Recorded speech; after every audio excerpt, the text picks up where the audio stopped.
بسم الله الرحمن الرحيم. غيرك بدأ ب5,000 جنيه في تعبئة العسل والمكسرات، واليوم بيكسب 6,750 صافي كل شهر.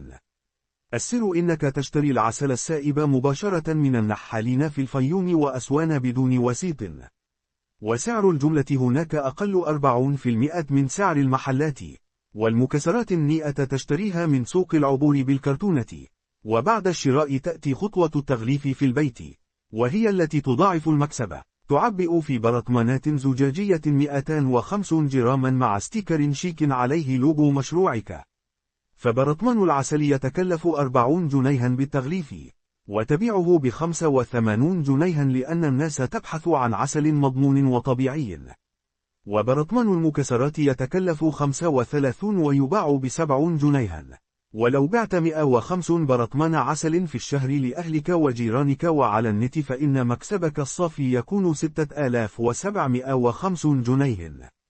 والأجمل أن العسل لا يفسد أبدا ويمكنك تخزينه أشهرا بدون خسارة.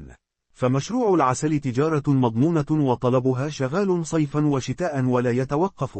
لتعرف أين تجد أنظف عسل بسعر الجملة وكيف تعرف العسل الأصلي من المغشوش، اشترك في قناة واستنى الفيديو الكامل على القناة.